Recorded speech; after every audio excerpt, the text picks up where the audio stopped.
बिस्मिल्लाहिर्रहमानिर्रहीम। अस्सलाम वालेकुम नाज़रीन, प्रोग्राम सिटी एट 10 में खुश आमदीद। मैं हूँ आपकी मेज़बान अना यूसुफ। उम्मीद है आप सब लोग ठीक ठाक होंगे। दुआ है हंसते मुस्कुराते रहिए, अपने साथ साथ दूसरों के लिए आसानियाँ पैदा कीजिए। जब आप दूसरों के लिए आसानियाँ पैदा करते हैं, यकीन माने आपके अपने बहुत सारे ऐसे काम जो आप कभी सोच भी नहीं सकते कि हो जाएंगे, अल्लाह ताला आपके काम सीधे करना शुरू हो जाता है, आपके काम अच्छे होना शुरू हो जाते हैं। सो कहीं ना कहीं हमदर्दी करें दूसरों से, काइंडनेस जो है उससे काम लें, छोटी सी नेकी कर दें, यकीन माने आपके दिल को भी सुकून मिलेगा और आपके काम खुद भी अच्छे हो जाएंगे। हम प्रोग्राम का बाकायदा आगाज करेंगे आज की टॉप स्टोरी से। खबरें क्या हैं हमारे पास? हजरत दातागंज बख्श का उर्स, आज चादर पोशी से तकरीबात का आगाज होगा।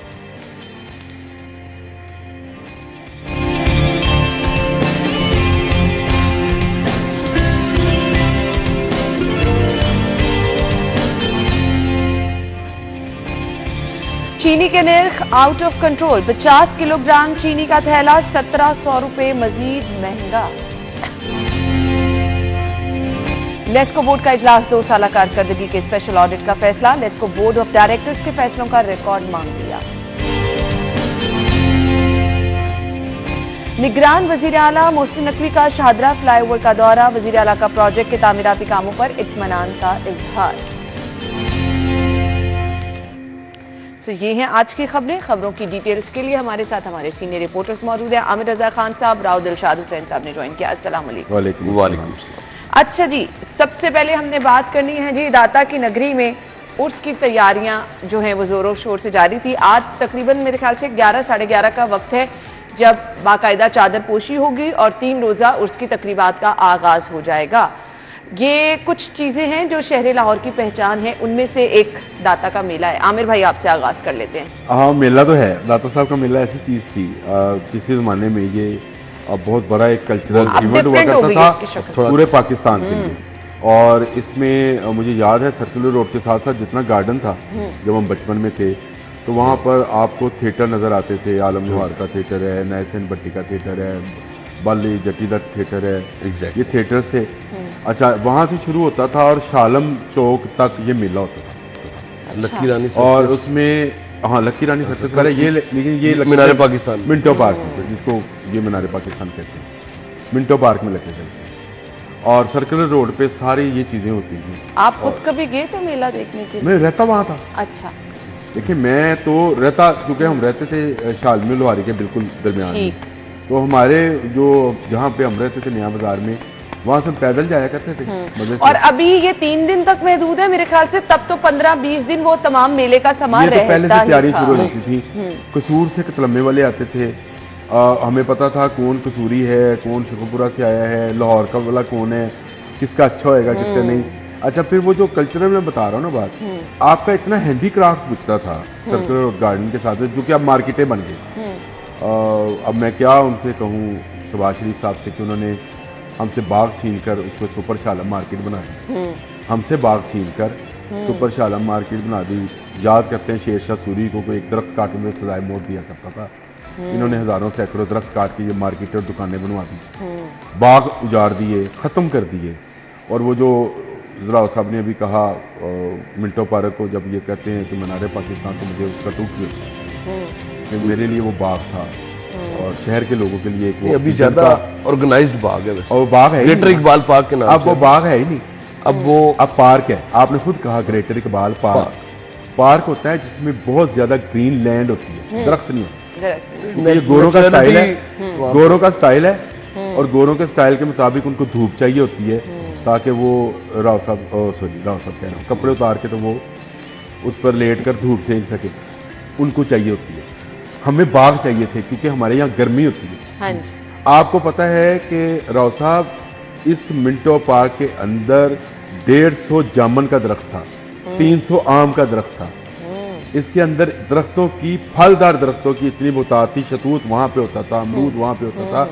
ये बाग था और उसमें 7 प्ले ग्राउंड थी। कितना अच्छा माहौल है। क्रिकेट की 3 ग्राउंड थी वहाँ पे, और फिर आपके 3 हाथी की 3 थी, और फिर एथलेटिक स्टेडियम था साथ में। तीक स्टेडियम। अब आप भाई हमें थोड़ा सा खबर का वो चेंज कर दिया, आप दाता के मेले पे आ जाइए। वो तो खैर वो उर्स पे जाना है मुझे, ये किसी दिन मौजूद रखिएगा। इंशाल्लाह मैं आपको बताऊंगा लाहौर के दरख्त कैसे खोया हुआ लाहौर के खोया हुआ लाहौर। सेंटी हाँ, हो गए खोया आप, हुआ लाहौर थोड़ा से रखिएगा। सेंटी हो गए, इसका- क्योंकि मुझे लगता है आपके दिल के काफी करीब सर है। जी कोई दरख्त कटे ना आज भी, हाँ, तो मुझे उसका उतना ही दुख होता है जितना किसी बंदे के मरने का दुख होता है। मैं बिल्कुल, इस वो पे भी मौत कभी मैं कंप्रोमाइज नहीं करता कि दरख्त काट दिया जाए, दरख्त नहीं कटना चाहिए, जो मर्जी हो जाए। बिल्कुल। दूसरी बात यह है कि आपने वो खैर गंज बख्शे फैज़ आलम मज़हर मज़हर नूर। खुदा ना के सारा पीर कामिल काम लाना रहनुमा कशफुल महजूब के जो हैं वो लिखने वाले, इस बस्ती को दाता की नगरी बनाने वाले और इस दरिया रावी के किनारे लाहौर को लाहौर बनाने वाले अली हजवेरी, उनका 980वां उर्स है और उसकी तकरीबात आज शुरू हो रही हैं। आपने असल में मेले ठेलों की बात की तो मैं अपने बचपन में लौट गया, जब मेरे अपने डैडी के साथ उंगली पकड़ के तो वो मेला देखने जाया कर। हालांकि हम रहते ये मेले था में वो थे। कल्चर, ये था वो कल्चर। हम मेले में अब रहते कुछ थे लेकिन चीजें मेला देखने जो, जाते थे। हमने इस खास तौर पर दाता साहब से जुड़ी और लाहौर की नगरी से जुड़ी हमेशा से सुनी है, वो ये है कि यहाँ से कोई भूखा नहीं जा सकता। राव साहब, देखिए- ये बहुत बड़ी बात है कि आपके शहर में कोई मुसाफिर आए, कोई बेयारो मददगार आए जिसके पास सर पे छत नहीं है, ये चीजें हमेशा दाता साहब से मंसूब की जाती और हैं। फिर राउंड द क्लॉक वहाँ पे लंगर जो चल रहा होता है। लंगर है और ये बस और एक सुकून है, उन्हीं का फैज़ है ऑब्वियसली। और क्योंकि मैं जब कभी भी गई हूँ, मैं फजर के टाइम पे कोशिश करती हूँ कि हम लेट जाएं, लेकिन फजर उस की वक्त नमाज भी वहाँ वो से पढ़ के आए, लंगर की फरावानी जो है वो उस वक्त की और जाएगी। ये इतना हर वक्त सुकून माने यकीन और, माने दिल को मिलता है उस टाइम जाके। जाहिर है यही जिस तरह से हामिद भाई ने कहा कि अब बहुत कुछ तब्दील हुआ है। अब ये उर्स जो था ये पूरे शहर का एक मुश्तरका समझ ले त्यौहार था, पूरे शहर का। इसमें हर बरादरी की कोशिश होती है कि वो वसी से वसी और ईज लंगर का एहतमाम करे। हर बरादरी की अजफर साहब हर हमारे बरादरी साथ की थे ये और कोशिश उन्होंने होती जो है कि बताया, स्क्रीन आमिर भाई मैं लगाए। सुन के परेशान हो गई कि हम बहुत सारे लोगों को लिस्ट से बाहर करते हैं जो लंगर बांटने के लिए खुद आगे आते हैं। इतने ज्यादा लोग हो जाते हैं कि बहुत हमने बड़ी तादाद शॉर्ट में। लिस्ट की है। और बेहतरीन से बेहतरीन हर किसी की कोशिश होती है, ख्वाह वो ताजर रहनुमा हो, समाजी रहनुमा हो, सियासी रहनुमा हो। आप अगर वहाँ पर जाएं, चूँकि हम जाते रहते हैं कवरेज के लिए भी, वैसे भी जाते हैं अल्हम्दुलिल्लाह, और वहाँ पर कल उन्होंने बताया वो- देसी घी के जी, जी, खाने इतने exactly। जबरदस्त लंगर होते हैं और कि बहुत ही जबरदस्त। अब इसके इससे ज्यादा क्या बात इससे ज्यादा करें? लेकिन मेरा सब छोटी सी एक बात कर दूं, मैंने खुद देखा है, छोटी सी पतीली में लोग घर से पका के लाए, अच्छा, सेहन में रखा और उसको वहीं पे बांट, इतनी सी, मतलब बहुत बड़े बड़े लोग तो होंगे जी, सियासतदान समाजी रहनुमा होंगे, वो बहुत बड़ा लंगर करते होंगे, लेकिन उनका जो खुलूस और इखलास मैंने देखा हुआ है वो मैं एग्जैक्टली। और फिर सबीले लगती हैं, और दूध के बारे सारा में कल साल उन्होंने दूध में बताया कि खालिस दूध होता है। सारे साल पानी मिलाने हाँ। वाले जो लोग हैं वो इन अयाम में बड़ा ख़ास ख्याल रखते हैं कि दूध खालिस वहाँ पे पहुँचाएँ और फिर वो तकसीम भी हो। तो ये सिलसिला एक जारी रहता है। लेकिन पिछले 15 से 20 साल में अगर हम आप देखें तो सिक्योरिटी की सूरत हाल की वजह से चीज़ें महदूद होती गई हैं। डॉक्टर साहब, लोग नहीं कम हुए, ज़ायरीन हमेशा हर गुजरते वक्त के साथ बढ़ते हैं। अकीदतमंदों की तादाद तो बढ़ती चली जा रही है और हम भी इतने अरसे से कवर भी कर रहे हैं, वहाँ पे जा भी रहे हैं, उसमें कोई कमी नहीं आई। मगर जो एक्टिविटीज थी, जो सरगर्मियां थी, हाँ, वो महदूद हो उससे गई हैं, जुड़ी no doubt। उससे जुड़ी जो सरगर्मियां थी जिनका अब जितना तज़किरा बड़ी कुछ आमिर तफसील भाई से ने बताया, बड़ी तफसील से तज़किरा किया आमिर भाई ने। लकी रानी सर्कस हुआ करती थी, उसके अलावा थिएटर, मेले ठेले, और ये बहुत बड़ा इवेंट लाहौर शहर का पाकिस्तान का बड़ा इवेंट था। बड़ा इवेंट हुआ करता था। लेकिन ये वक्त के साथ साथ जाहिर है जो ज़माने के अंदाज बदले गए, तो फिर साथ साथ जाहिर है सिक्योरिटी का इशू आया। फिर वहाँ पे अटैक भी आपने देखा, हमने भी देखा कि अफसोसनाक वाक़यात भी हुए, जिसकी वजह से वसी और ईज़ जो पार्किंग बनाई गई थी उसको बंद करना पड़ा। कई सालों तक वो बंद रही है। और उसके अलावा अब चूँकि एक्सटेंशन का काम भी मौजूदा जो वज़ीर-ए-आला पंजाब है वो कर रहे हैं, तो वो भी अल्लाह करे कि इन्हीं के दौर में पाया तकमील को पहुँचे। और फिर उसके बाद ये 3rd एक्सटेंशन होगी अब तक कि जो दरबार शरीफ की जो एक्सटेंशंस की गई अब तक, तो उसके साथ साथ बहुत सारी चीज़ें फिर भी करने वाली हैं। वहाँ पर इंतज़ाम इंसलाम वहाँ पर ऐसा है कि वो जो 24 घंटे आपको जो लंगर की फरावानी है वो सिलसिला रुक नहीं पाया, हमने नहीं कभी रुकते हुए देखा। जब भी जाएं आपको लंगर वहाँ पर दस्तयाब होगा, जो भी जाए, कोई तफरीक नहीं है। तो ये औलिया का फैज़ ही है ऑब्वियसली, जिससे हम भी मुस्तफीद हो रहे हैं। आमिर भाई, ये और जो एक्सटेंशन की जा रही है कितनी जरूरी है और इससे क्या फायदा होगा? फायदा तो होगा, जो ज़ायरीन आते हैं और फंसते हैं रश में, उनको एक तो पार्किंग की इन्होंने राउत भाई ने बात भी कर दी, बड़ी अच्छी बात है कि पार्किंग दोबारा खुल गई है। फिर वो क्वाली हाल जो था उसको भी खोल दिया गया था पिछले साल से, समा हाल जिसको बोलते हैं। और इसके साथ अब ज़रूरत है इसकी एक्सटेंशन करने की, क्योंकि वहाँ बहुत सारी जो लोगों की तादाद है वो महरूम रह जाती है, उनको बैठने के लिए जगह नहीं मिलती है, उनको जो इबादत करने आते हैं, अल्लाह की इबादत करनी होती है, वो उसके लिए जगह नहीं मिलती है। तो मज़ार के इर्द गिर्द जितने जगह हैं, मेरा ख्याल उसको जैसे बीबी पाक दामना में उसको वसी और रीज़ किया गया, तो ज़ायरीन की सहूलत हुई है ना, बिल्कुल खुल गई है जगह। तो ये भी जगह खुलनी चाहिए। मेरा ख्याल है ये निगरान वज़ीर आला का बड़ा अच्छा एग्ज़ाम है। अब तो खैर उन्होंने एक और काम भी कर दिया कि बाहर से बहुत सारे लोग आते थे, तो ऑनलाइन उन्होंने सिस्टम कर दिया है कि आप ऑनलाइन लंगर भी बांट सकते हैं और उस लंगर की वीडियो भी देख सकते हैं। अरे वाह। और आप अगर चंदा देना चाहते हैं तो वो भी आप ऑनलाइन देते हैं और उसकी आप फिर आप उसको ट्रैक भी कर सकते हैं अगर आपने चादर चढ़ानी है, क्योंकि ये वो मज़ार है जिस पर मैं एक ऐसे शख्स को भी जानता हूँ जो हर महीने की पहली जुमेरात को बाहर से फ्लाइट लेकर आता है, अच्छा, इबादत की, और वापस अगले दिन उसकी फ्लाइट वापसी की होती है, वो अपना कारोबार करता है। ये बहुत सारे लोग इस तरह के बेशुमार लोग हमारे एक साथी हैं जर्नलिस्ट अब्दुल रशीद शकूर साहब, BBC के साथ वो बसता है स्पोर्ट्स के, वो जब भी लाहौर आते हैं ना तो ये मुमकिन नहीं है वो किसी को मिले और सलाम दुआ ले। वो जहाज से उतरने के बाद उनका पहला काम दाता साहब, बस अपनी अपनी अकीदत है सबकी। ब्रेक होगी, ब्रेक के बाद वापस आएंगे, हमारे साथ रहिएगा।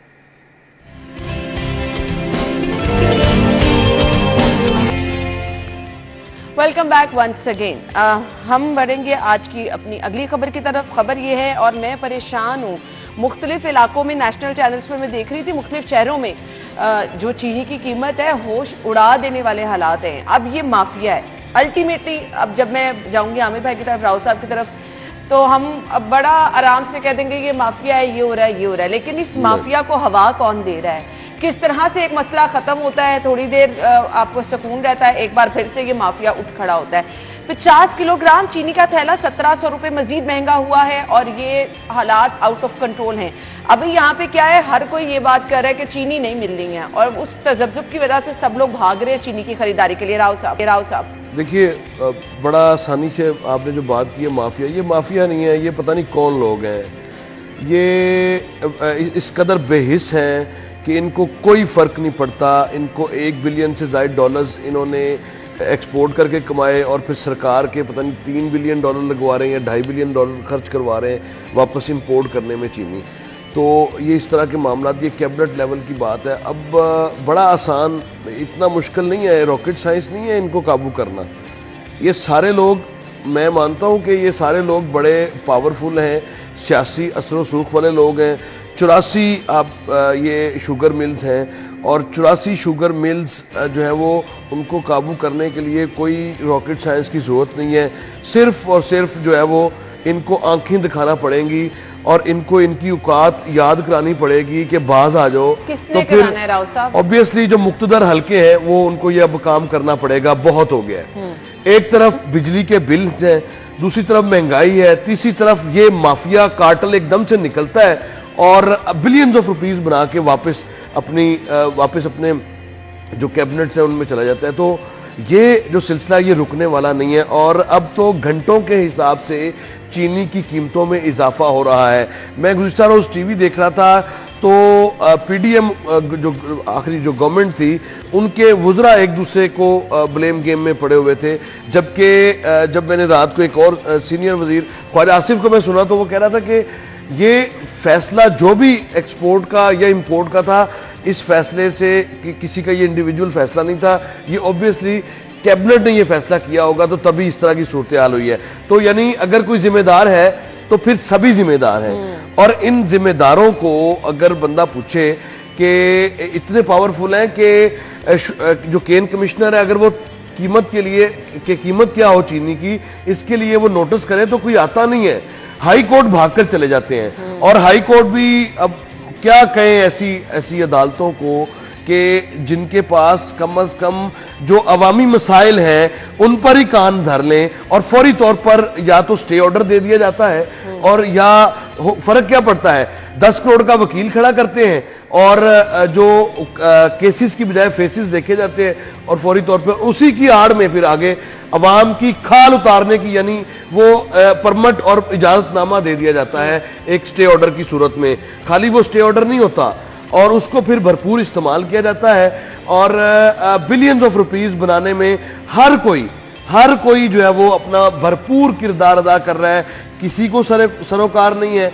और ऐसी सूरत हाल में हम जाहिर है देखें किसकी तरफ, जो मुक्तदर हल्के हैं उनको अब अपनी जो बेल्ट से टाइट करने की जरूरत है। ये लोग ऐसे नहीं ठीक होने वाले, ये बातों से ठीक होने वाले नहीं है। इनकी मिलों को जब तक बंद नहीं करते मामला हल नहीं होता। बिल्कुल ऐसे ही है। अब ये क्या मसनूई किल्लत पैदा करने की कोशिश की जा रही है, माफिया कुछ कर रहा है? क्योंकि देखिए एक मुझे लगता है टाइम फ्रेम ऐसा आता है कि शोर मच जाता है कि फलां चीज नहीं मिल रही है, फलां चीज महंगी हो गई है, प्लान करके ये चीजें रिपीट की जाती हैं। आई थिंक नहीं, मेरा ख्याल तो यही है कि आप वाली जो पहली बात है वो ठीक है कि इसमें एक ऐसा माफिया शामिल है कि जो कि इस टाइम को इस्तेमाल करता है और उसमें लाके शुगर को करता है।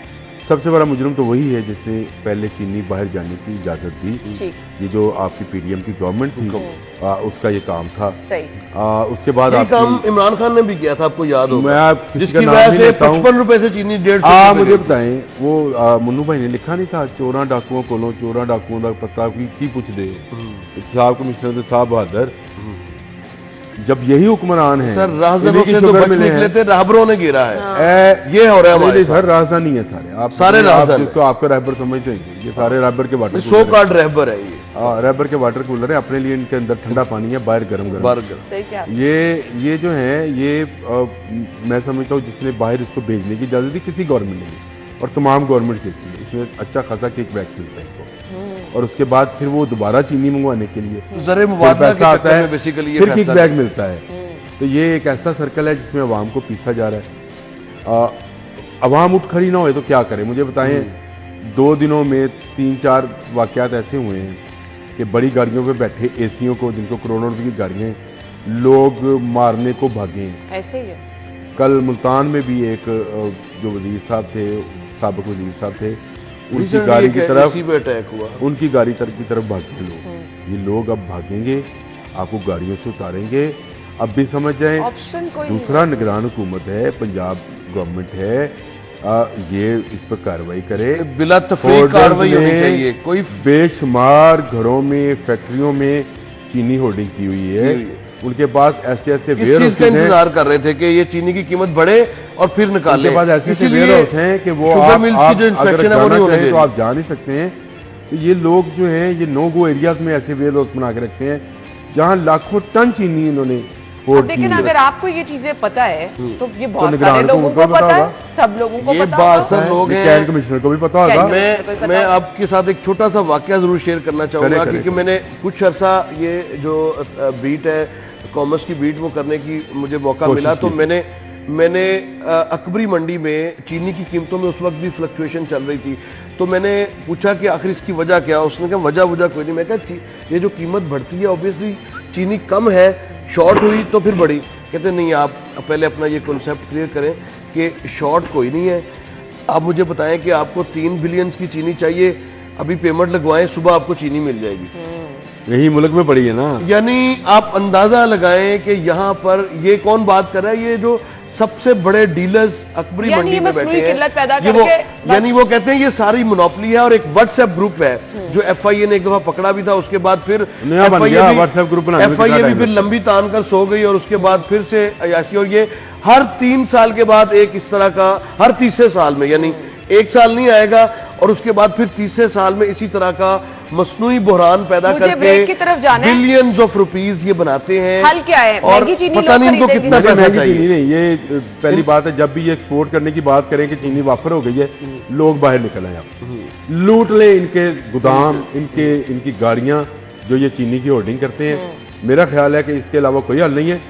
एक दाना बाहर ना जाए तो यहाँ चीनी आपको 50 रुपए मिलेगी। किस तरह 10 55 रुपए किस तरह रही कीमत ऐसे ही उसकी? है, बिल्कुल ऐसे ही। 10 ब्रेक का साल काम है। 55 रुपए, अगर 10 साल रह सकती है तो 5 सालों में कौन सी क़यामत आ गई है? आप उस 5 सालों में 55 से 110 55 की बजाय आप बिल्कुल 65 ऐसे कर लें, 75 कर लें, 110 कर लें। मैं आप सीएम बदल साहब दें। से रिक्वेस्ट करना चाहूंगी इस मामले पे नोटिस ले। वैसे तो मैं लोगों को नोटिस कहूंगी लेना चीनी चाहिए का और कम बिला इस्तेमाल तफरीक करें, इस पे काम चीनी का कम इस्तेमाल करें, सेहत के लिए अच्छा नहीं, लेकिन ये माफिया कंट्रोल करना वक्त की अहम जरूरत है। ब्रेक के बाद ज्वाइन करेंगे, स्टे विद अस।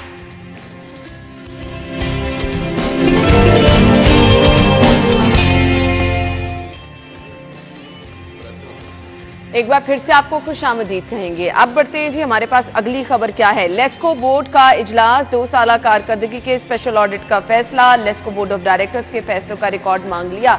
इनका कोई ऑडिट भी तो करे सही तरीके से। आमिर भाई, किस चीज का ऑडिट? में 0 जमा 0 जमा 0 जमा 0 का ऑडिट करना है? क्या कारकर्दगी? इनको शर्म नहीं आई है कहते हुए कारकर्दगी का? कारकर्दगी क्या है? लेस्को कह रहा है कि कारकर्दगी, कौन सी कारकर्दगी? क्या इन्होंने लोगों को बिजली के जायद बिल क्या बनाने की कारकर्दगी? क्या इन्होंने लोगों की जिंदगी में कोई आसानी पैदा की है? इस चीज की कारकर्दगी है क्या?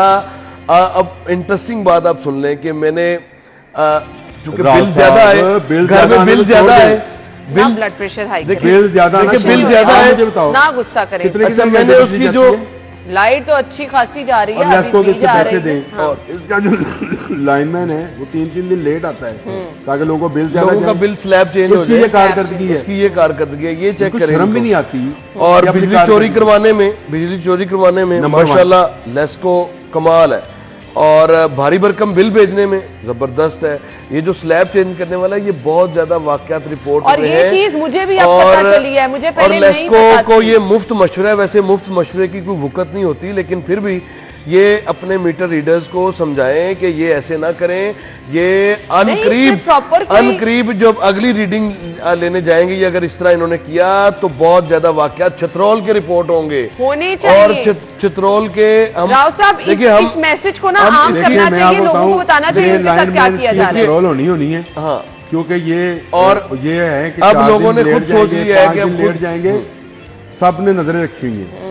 कौन लाइनमैन आता है? मुझे मेरी गली में से तस्वीर आ गई कि लाइनमैन आया हुआ है, हालांकि मैं घर पे नहीं होता, लेकिन उन लोगों का ख्याल था कि लाइनमैन आया तो इसको जरा हम घेर लें और उससे पूछें कि 4 दिन लेट क्यों आया रीडिंग लेने के लिए।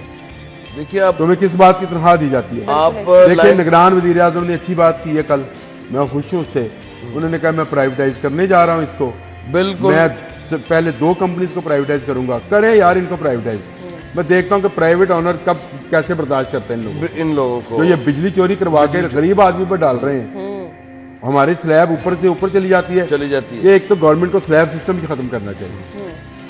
जितने का एक यूनिट बनता है वो उतने का एक यूनिट, जितने का एक सेब है उसमें 10,000 सेब भी लेंगे तो एक इसी रेट पे मिलेगा। ऐसे ही है। ये कैसे हो गया कि सुबह को लेंगे सेब तो अलग कीमत है, शाम को शाम लेंगे को अलग है, लेंगे तो अलग है। रात को लेंगे तो अलग है। फल खराब हो जाता है ना, इसलिए ये सस्ता हो जाता है।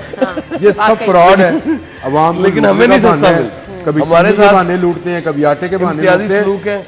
और सबसे ज्यादा बिजली के नाम पे लूटते हैं। लेस्को को अदारे को प्राइवेटाइज करें। इनकी 65 लाख रुपए तनख्वाहें जो हैं ना सिर्फ खत्म लेस्को, करें, बल्कि प्राइवेट मालिक को हेस्को, लेके आए, फेस्को, वो इससे जेस्को, काम दे। सारी सभी कंपनी, को सारी कंपनी। सभी डिस्कोस को आपको प्राइवेटाइज करना पड़ेगा, इनको स्ट्रीमलाइन करना पड़ेगा। बिजली चोरी के वाकयात सारे ये तदारुक चोरी के करवाते लिए हैं। हाँ, बिजली चोरी को अगर आपने रोकना है तो आज आपने बस ध्यान दिया, बिजली धड़ाधड़ महंगी मीटर कर रीडर देगा। मीटर रीडर और लाइनमैन को नकेल डालने तो बिजली चोरी के वाकयात 90% तक कम कर सकते हैं आप। आपने और- चोरी की तार लेनी, और शालामार गार्डन की अब बैक साइड से ले ऐसे मैं बता रहा हूँ। ऐसे आपने ट्रांसफार्मर लेना चोरी का, वहां आप से चले लेना। जाइए, सारा ये बंद रोड का अमीन पार्क, ये सारा एरिया यहाँ पर बिजली चोरी। और इधर चले जाए आप बरकी रोड पे, तमाम देहातों में अक्सर नहीं आप देखते यार, कि मेरी पूरे के सोसाइटी पूरे की गांव बैक जो है साइड वो पे एक चौधरी है जिसने सारे झुग्गी वालों को कनेक्शन दिए हुए हैं और उनसे वो 500 रुपए के, आप तो 1,000 कर दिया जाता है। 1,000 रुपए लेता है वो। उसका भी महंगा हो एक गया। चौधरी है, चोरी करना भी महंगा हो गया। उसने तो क्या वो झुग्गी वालों को दिए हुए नहीं, तो कनेक्शन। क्या ये मुतल्लिका जो आपकी डिवीजन है वहाँ पे नहीं पता? सबको पता होगा। सबको पता मुझे होगा। बताओ, ये गन्ने की रेडी पे जो बिजली का कनेक्शन लगा होता है, जिसमें उसने टेप लगाई होती है, साथ में उसने वो चरखी, वो जो भी बेलना चला रहा होता है, उसका क्या ये लाइनमैन को, एसडीओ को, एक्सीएन को, सभी को पता है। चेयरमैन लेस्को को, चेयरमैन वापडा को नहीं पता? सबको पता कि ये कहाँ से आ रही है लाइट और किसके खाते में हमने डालनी है। तो कारकर्दगी तो आपकी ये है, इसका ऑडिट आप बड़े आराम से कर सकते हैं, इसका ऑडिट कोई मुश्किल काम नहीं है। अब वहां पे जाएं और एक माइक अब ये बताएं कि अब जो भारी भरकम बिल्स आपने भिजवाए हैं, जो ओवर बिलिंग हुई है, फिर उसके बाद अच्छा वैसे टैक्सेस दें, लाइक मैं अगर फाइलर हूँ, मैं वैसे भी टैक्सेस दे रहा हूँ और 1.5 लाख 1,58,000 का बिल है। आप अंदाज़ा लगाएं कि इतने भारी भरकम बिल और कोई शाह खर्ची नहीं है उसमें। आपके जहन में होगा कि शायद बड़ी कोई शाह खर्ची, कोई शाह खर्ची नहीं। रात के टाइम पे, सोने के टाइम पे एसी यूज़ करते हैं, सारा दिन एसी यूज़ नहीं करते, और उसके बावजूद ये सूरत हाल है। और लोग बिलक उठे हैं, सही बात है, ना इन्होंने मसाजिद छोड़ी है, ना इन्होंने इबादतगाहें छोड़ी हैं, और वहाँ पर भी बिल पर लिखे कि रीडिंग किस दिन ली जाए करेगी। हाँ, ये बहुत अच्छा आपने ऑप्शन ये 15 सितंबर को रीडिंग है तो 15 सितंबर को रीडिंग होगी। अगर ये 16 सितंबर को होगी तो हम नहीं मानेंगे। बिल्कुल आपने सही कहा। हम निकले और इनको पकड़े। ऐसे ही है जी। थैंक यू सो मच, बहुत बहुत शुक्रिया आप लोगों के वक्त के लिए। नाज़रीन, ब्रेक और हेडलाइंस के बाद आपको ज्वाइन करेंगे, हमारे साथ ही रहिएगा।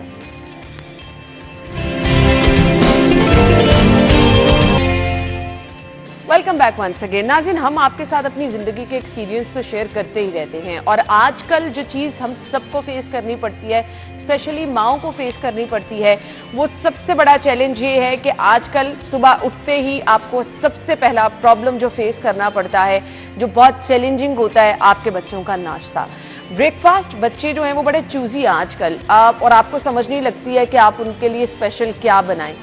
किसी को कुछ चाहिए होता है नाश्ते में, किसी बच्चे को कुछ चाहिए होता है। अब माओं के लिए बड़ी मुश्किल है कि वो बच्चों के लिए उनकी ख्वाहिश के मुताबिक नाश्ता किस तरह से जो है वो बनाएं।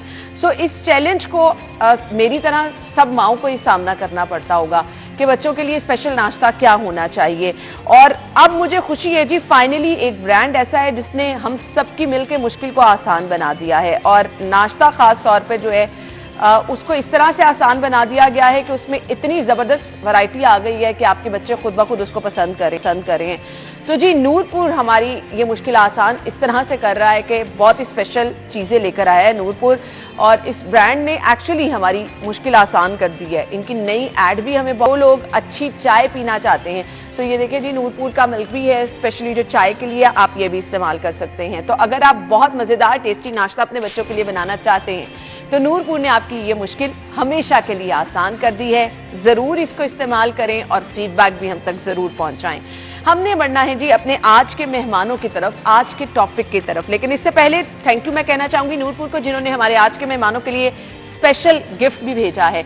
सो के हवाले से शहर में पोलियो मुहिम का आगाज हो चुका है। अनफॉर्चुनेटली रिसेंटली जो सैंपल लिए गए एक बार फिर पॉजिटिव आए हैं। बार बार ये मुहिम शुरू की जाती है। आपने अपने बच्चों को पोलियो के कतरे जरूर पिलाने, क्योंकि ये 2 कतरे पोलियो के आपके बच्चों को जिंदगी भर की माजूरी से महफूज बनाएंगे। सो आपने कदम बढ़ाना है और पोलियो मुहिम में अपना साथ जरूर देना है। कोशिश कीजिए, जो टीमें आपके डोर स्टेप पे आती हैं जी, आप उनके साथ अच्छे तरीके से ताउन करें और अपने बच्चों को पोलियो के कतरे पिलाएं। मेहमानों का तारुफ कराना चाहूंगी, डॉक्टर नासिर राना हमें ज्वाइन कर चुके हैं, इंचार्ज शोबा इमरजेंसी चिल्ड्रन हॉस्पिटल हैं, और इसके साथ साथ पोलियो से मुतासरा खातून हमारे साथ मौजूद हैं जी, आयशा अली। वेलकम कहेंगे। अस्सलाम वालेकुम।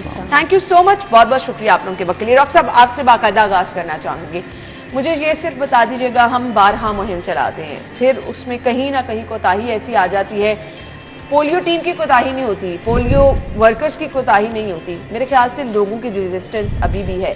सो हमने बताना है ये 2 कतरे किस तरह आपके बच्चों की जिंदगी को महफूज बनाते हैं, इस पर रोशनी डाल दीजिएगा। असल में देखें, जो वैक्सीनेशंस हैं, कोई भी वैक्सीनेशंस, और स्पेशली फिर पोलियो, इसमें यह होता है कि जब आप एक दफ़ा उनको डोज देते हैं वैक्सीन की, उससे बॉडी में कुव्वत मुदाफ़ियत पैदा होती है, पर दूसरी दफ़ा देते हैं, तीसरी दफ़ा देते हैं तो वो ऑगमेंट होती है, बढ़ जाती है, यानी बॉडी में जो एंटीबॉडीज़ हैं उस बीमारी के अगेंस्ट बढ़ जाती हैं। फिर अगर वो बीमारी या उस बीमारी के जरासीम इन यानी किसी भी तरीके से बॉडी में जाएँ तो बॉडी को कोई फ़र्क नहीं पड़ता, क्योंकि उसके अंदर एंटीबॉडीज़ होती हैं, वो उसी तरह एज सच ख़त्म हो जाती है।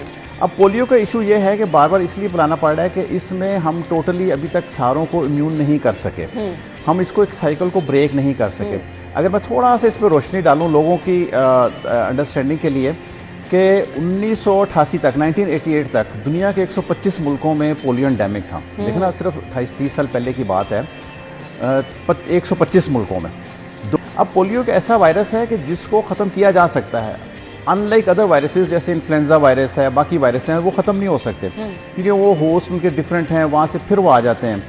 लेकिन पोलियो ऐसा वायरस है कि अगर एक दफ़ा आप इसका साइकिल ब्रेक कर लें और पोलियो डाई आउट हो जाए इसका वायरस, अब मसला ये है कि जैसे भी आपने कहा कि फिर कंपेन चला रहे हैं, जब अभी लोगों से तो नहीं मिला, लाहौर में पंजाब में तो किसी इंसान से तो अभी नहीं निकला, लेकिन जो वाटर है, सीवरेज वाटर है, गंदा पानी, उसके सैंपल वो लेते हैं, उसमें वाइल्ड पोलियो का वायरस मिला है, जिसका मतलब है कि किसी ना किसी बच्चे में वो था या किसी बड़े में था, जिसकी वजह से जैसे वो फीको ओरल रूट है उसमें गया, उसमें पानी में गया। अगर इन एनी केस वो पानी कहीं पे मिक्स होता है, वो कोई बच्चा उस पानी को पीता है और उसमें कुव्वत मुदाफ़ियत नहीं है, वो वैक्सीनेटेड नहीं है, तो वो एट रिस्क है। इसलिए एट ए वन गिवन टाइम सारों को पिलाते हैं ताकि अगर किसी में हो तो वहाँ पे वो ख़त्म हो जाए और हम इस साइकिल को ब्रेक करें। आखिर दुनिया के डॉक्टर साहब लोग बड़े परेशान होते हैं, हम कहते हैं ये दवाई है, ये एंटीबायोटिक है, ये इतने टाइम के लिए खानी है और आप ठीक हो जाएंगे जी। अब ये कतरे बार बार रिपीट किए जाते हैं, 2 महीने बाद टीम आती है और हम उनको पिलाने पड़े हैं, तो इसमें तो कोई हम नहीं क्लियर कर दें, कोई नुकसान दे तो नहीं है? हाँ, इसमें देखें बिल्कुल कोई नुकसान नहीं है। जब वो मैंने जैसे कहा ना कि एक ही वक्त में सारों को पिलाते हैं कंपेन में, उसका मकसद ये होता है कि अगर किसी जगह से पोलियो का वायरस की ट्रांसफ़र होने वाली हो या हो सकती हो तो वहीं पे साइकिल ब्रेक हो जाए। ठीक है, क्योंकि देखें अगर सारे मुल्क, एक ऐसी चीज़ नहीं है जो ना हो सके, अगर दुनिया के मतलब आप समझ लें कि 150-200 मुल्कों ने ख़त्म कर दिया पकड़ के, तो हम भी तो ख़त्म कर सकते हैं ना। सिर्फ ये है कि हम बीच में लोग रह जाते हैं, हमारी चूँकि माशाल्लाह पॉपुलेशन बहुत है और तेज़ी से मतलब ग्रो कर रहे हैं हम लोग।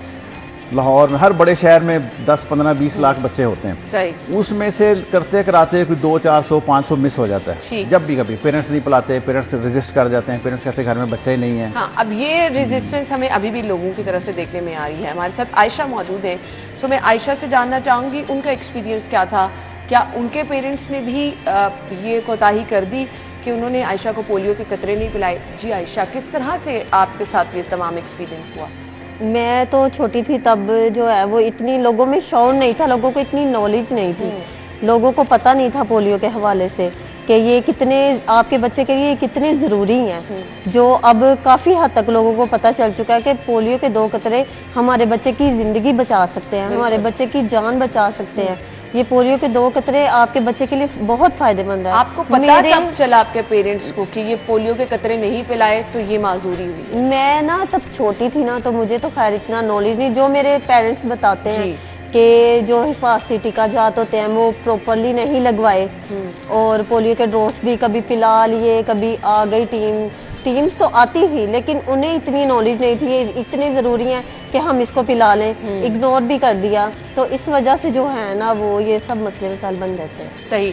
डॉक्टर साहब ये बताइएगा कि एक आधी दफ़ा अगर किसी ने पोलियो के कतरे पिए हैं तो पेरेंट्स को कंसर्न ये होता है कि पोलियो के कतरे तो पी लिए, अब दोबारा पिलाने की जरूरत नहीं, क्या तब भी चांस होता है कि आपका बच्चा पोलियो का शिकार हो सकता है एक आधी दफ़ा अगर उसने अपनी पूरी लाइफ स्पैन में 5 साल के ऊपर तक कतरे पिए हैं? तो देखो, एक आध दफ़ा पीने से जैसे मैंने आपको कहा ना, कुव्वत मुदाफ़ियत पैदा होती है 50-60%, दूसरी दफ़ा 80-90%, फिर 95-99%, इस तरह ऊपर जाती है।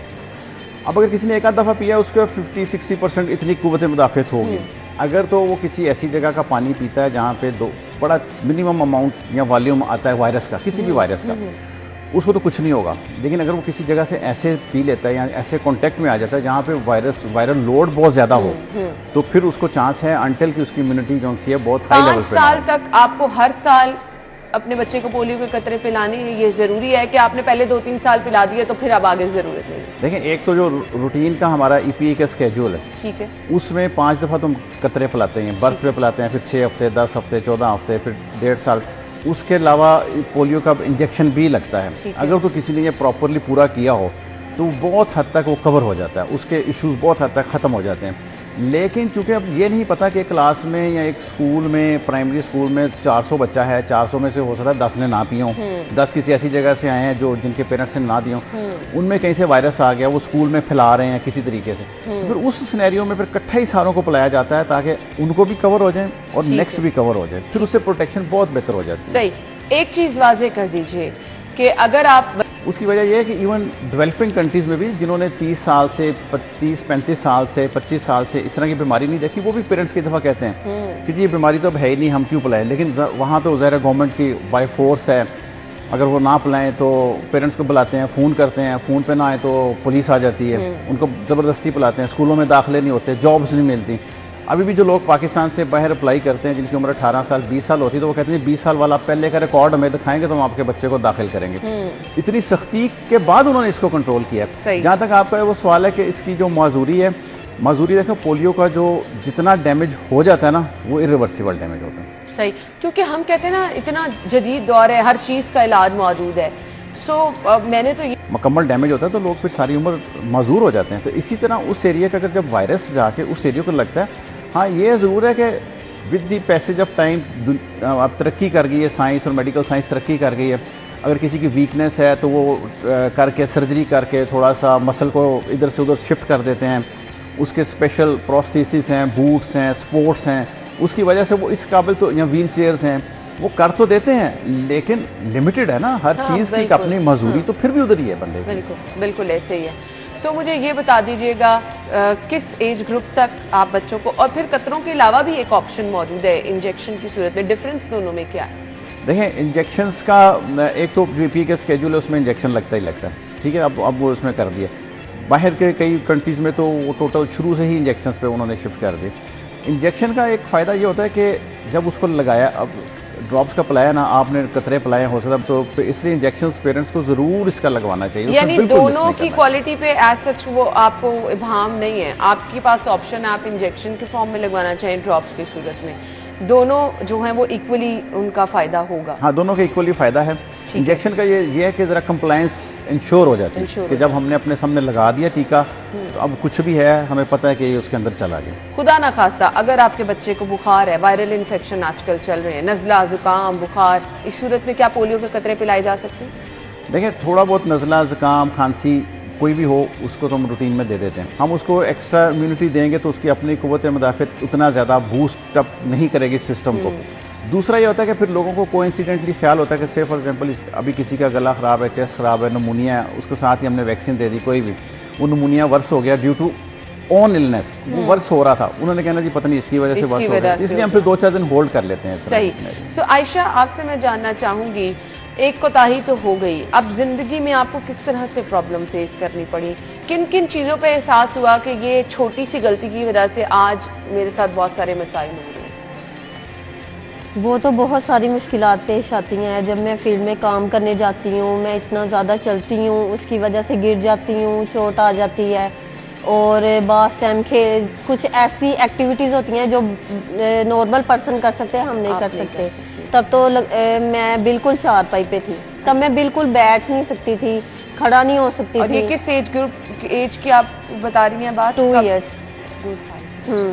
तो वो फिर तब गाड़ियाँ नहीं थी, तब वो घोड़ा गाड़ी चलती थी, उसके ऊपर मेरी मामा डॉक्टर के पास, पापा डॉक्टर के पास लेकर जाते थे। फिर उनसे मेरा थोड़ा बहुत 3-4 माह का ट्रीटमेंट हुआ, जिसकी वजह से मैं चलने लगी। फिर एक शूज़ होता है वो मुझे डला, पूरी फुल लेग का, वो डलवाया। उसके बाद थोड़ी इतनी सी इम्प्रूवमेंट मेरे माँ बाप ने मुझे इतना कर दिया कि मैं चल फिर सकती हूँ और अपना काम अच्छे से सरअंजाम दे सकती हूँ। सही, लेकिन ज़िंदगी भर अब ये चीज़ जो है ना आपके साथ जुड़ जाती है, वजह से ये मेरा मसला जो है वो ज़िंदगी भर मेरे साथ चलता रहेगा। आप देखने वालों को मैसेज क्या देना चाहेंगी? मैं देखने वाले को यही मैसेज देना चाहूँगी कि ये 2 कतरे पोलियो के आपके बच्चे की ज़िंदगी बचा सकते हैं। जो आपका बच्चा महसूस कर सकता है ना, वो आप महसूस नहीं कर सकते, बिल्कुल, चाहे आप उसके पेरेंट्स हैं। क्योंकि जब बच्चे को पोलियो हो जाता है, वो चीज़ वो फेस जो कर रहा होता है ना, वो कोई और बच्चा फेस नहीं कर सकता। ये जिंदगी का मुश्किल तरीन मरहला होता है। सो प्लीज़ इस पर गौर कीजिए। डॉक्टर साहब, मैसेज क्या होगा? मैसेज मेरा ये है कि एक तो जो रूटीन की EPI स्केड्यूल है ना, जो बच्चों को शुरू से बर्थ से लेके 1.5 साल तक टीके लगते हैं, वो सारे लोग लगवाएं, उसको मिस ना करें। अगर उसको मिस नहीं ना करेंगे तो 95% चांस है कि मेजर इलनेस कोई भी नहीं आएगी। ठीक है। अगर किसी को आएगी ना, हल्का फुल्का खांसी जुकाम होगा, पता भी नहीं लगेगा कि ये खसरा हो गया इसको, या पोलियो हुआ है, या कुछ भी हुआ है, वो ऐसे ही गुजर जाएगी। एक तो लोग वो मिस कर देते हैं, वो मिस नहीं करनी चाहिए। ठीक है। फिर सेकेंडली, जब गवर्नमेंट कैंपेन्स चलाती है ना, कभी भी चाहे मीजल्स की चलाए, वो ऐसे नहीं चलाती, उसके पीछे बड़ा होमवर्क होता है। सैकड़ों बच्चों को बीमारी हो रही होती है, डेथ्स हो रही होती है, उसके बाद फिर कंपेन्स चलाई जाती हैं, फिर उसको भी मिस ना करें क्योंकि उनके फ़ायदे के लिए चला रही है ना गवर्नमेंट। बिल्कुल एग्री। और तीसरी चीज़ है कि सफाई का ख्याल, खाने पीने की चीज़ों का, हाथ धोने का, पीने का पानी, उसका ख्याल रखें साफ़। जैसे अभी भी आपने शुरू में भी बताया कि जो वाइल्ड पोलियो वायरस है ये पानी से निकला है ना। अगर कोई पानी इसी तरह राह चलते गंदा पानी या सड़कों पे कई दफा शरबत बना के बेच रहे होते हैं, वो पिएंगे उसमें वायरस आ जाएगा, तो फिर आप तो रिस्क हो गए ना, तो उस चीज़ का ख्याल करना चाहिए। सही। सो ये जी आज का मैसेज है, सफाई सुथराई का ख्याल रखें, अपने बच्चों को पोलियो के कतरे ज़रूर पिलाएं। अल्लाह ताला सबको महफूज रखे, लेकिन अपनी तरफ से ज़रूर कोशिश कीजिए कि कोई कोताही ना हो। जब भी टीमें आपके डोर स्टेप पे आएँ ज़रूर उनके साथ ताउन करें और अपने बच्चों की ज़िंदगी सेहत को यकीनी बनाने में अपना किरदार अदा करें। आप लोग का बहुत बहुत शुक्रिया। लेकिन नूरपुर की जानिब से जो डॉक्टर साहब स्पेशल गिफ्ट आया है वो मैंने आप तक पहुंचाना है, और ये आप लोगों के लिए जी एक स्पेशल गिफ्ट है। Thank you.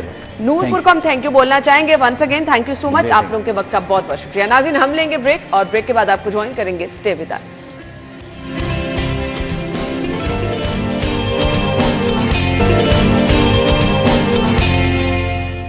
एक बार फिर से प्रोग्राम में आपको खुश आमदीद कहेंगे। प्रोग्राम के इस हिस्से में हमने आपको बताना है आज का मौसम कैसा होगा।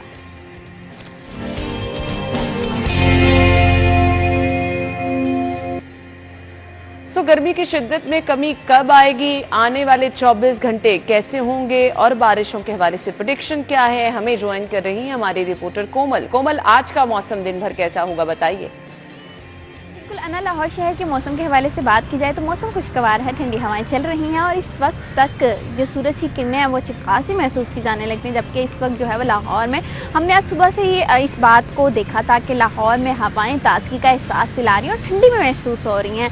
सूरज मौजूद है लेकिन किरणें तपिश नहीं कर रही। और महकमा मौसमियात की जानिब से बताया जा रहा है कि शहर लाहौर में मौसम तब्दीली की जानिब है, दर्जा हरारत में कमी भी देखी जाएगी। जैसा कि इस वक्त टेम्परेचर जो है वो 29 डिग्री सेंटीग्रेड रिकॉर्ड किया जा रहा है और आइंदा 24 घंटों के दौरान लाहौर शहर में कम से कम टेम्परेचर जो तकरीबन 26 रहेगा, ज़्यादा से ज़्यादा 37 डिग्री तक जाएगा। लाहौर के बासियात बहुत ज़्यादा मुतमईन और खुश नज़र आ रहे हैं क्योंकि मौसम ने अब तब्दील होना शुरू कर दिया। वहीं अगर परिंदों के हवाले से बात करें तो परिंदे भी शहर लाहौर की फिजा को खूब इंजॉय करते हुए नजर आ रहे हैं। वहीं शहरी भी इस मौसम को इंजॉय करते हुए अपने कामकाज की तरफ रवां दवा नजर आ रही हैं। लाहौर की खूबसूरती है, लाहौर की खूबसूरती अपने पौधों से है, मुख्तलिफ फूलों से है, फूलों के रंगों से है, रंगों की महकती खुशबू से है। और आज इस खुशबू ये जो खुशबू है वो शहर लाहौर की फिजा को बहुत खूबसूरत तरीके से मुअत्तर कर रही है। तो लाहौर के बासी जहाँ खुश हो रहे हैं वहीं शहर की फिजा भी बहुत ज़्यादा जो है वो अपने अंदाज बदल के लाहौर के बासियों का दिल जो है वो महसूस करवा रही है। टेम्परेचर जैसा कि बताया आज कम भी रिकॉर्ड किया जाएगा और ज़्यादा भी रिकॉर्ड किया जाएगा, लेकिन फिर भी नॉर्मल सिचुएशन रहेगी। वहीं बारिशों से मुतल्लिक बात की जाए तो टेम्परेचर में कमी तो देखी जाएगी, वहीं बारिशें जो हैं वो आज लाहौर में नहीं देखी जाएंगी, ऐसे इम्कानात माहिरीन की जानिब से जाहिर किए जा रहे हैं। दूसरी जानिब फिजाई आलूदगी में भी कमी देखी गई है। AQI इस वक्त 76 के साथ लाहौर आलूदा तरीन शहरों की फहरिस्त में तीसरे नंबर पर देखा जा रहा है। तो शहर लाहौर के बाद से थोड़ी सी एहतियात बरतें। लाहौर में बढ़ती हुई फिजाई आलूदगी जो कि अब कमी की तरफ है, अगर हम मजीद एहतियात बरतेंगे तो यकीनन लाहौर की फिजा को बेहतर करने में अपना किरदार निभा सकेंगे। एग्जैक्टली, थोड़ी सी एहतियात आप लोगों को भी करनी है। शहर की फिजा क्योंकि बहुत सारी आलूदा हो रही थी, अब काफ़ी हद तक मौसम की वजह से भी बेहतरी आई है। सो आपने अपनी कंट्रीब्यूशन करनी है। धुआं छोड़ती गाड़ियाँ जो हैं उनको प्लीज़ ठीक कराएं, माहौल को साफ सुथरा रखने में अपना किरदार अदा करें। कोमल, आपका बहुत शुक्रिया, आपने मौसम के बारे में बताया। अभी सेगमेंट है टुडेज हेल्दी टिप।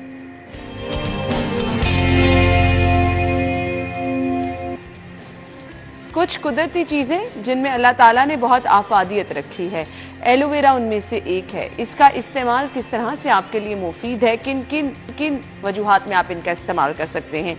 आपके दांतों की हिफाजत और इसके साथ गिरते बाल जो हैं उसका बहुत मसला जो है ये हल कर देता है। आप अपने बालों की रूट्स में एलोवेरा जेल निकाल के ब्लेंड कर लें, उसको अच्छी तरह बालों में लगा लें। किसी ऑयल में मिक्स करके लगाना चाहते हैं तब भी आप लगा सकते हैं और ख़ुद से भी लगा सकते हैं। इसको आप बालों की जड़ों में लगाएं और 20 से 25 मिनट लगा रहने दें। उसके बाद आप वॉश कर लें अपने बाल। इसके बाद जी वो लोग जिनके स्किन पे इशू रहता है, कील महासे, छाइयाँ, आप एलोवेरा जेल का इस्तेमाल कर सकते हैं। अपनी स्किन पे इसको लगाएं, बहुत अच्छा आपको इसका रिजल्ट मिलेगा और आपकी स्किन अच्छी हो जाएगी। क़ुव्वत मुदाफ़त बढ़ाता है जी, इम्यूनिटी बूस्ट करता है। आप इसको अपने खाने में भी इस्तेमाल कर सकते हैं। एक अगर आप इसका इतना सा ब्लॉक बना के अपने खाने में यूज़ कर लेंगे तो बहुत अच्छा होगा। मोटापे में कमी के लिए बहुत ज़्यादा कारगर है। और वो लोग जो कि हड्डियों के दर्द के शिकार रहते हैं, एलोवेरा जेल में अल्लाह ताला ने बहुत आफादियत रखी है। सो अगर आप खाने में इसको इस्तेमाल करेंगे, मल्टीपल इसके फ़ायदे आपको पहुँचेंगे। सो इसका ज़रूर इस्तेमाल करें और फीडबैक हम तक लाजमी पहुँचाएँ। सो ये तो था जी एलोवेरा के फ़ायदे हैं, आप घर में इसको लगाएं और बेशबहा फ़ायदे जो हैं उनसे आप मुस्तफ़ीद हो सकते हैं। हमने बढ़ना है अपने अगले सेगमेंट की तरफ, आपको बताएंगे आज के भाव।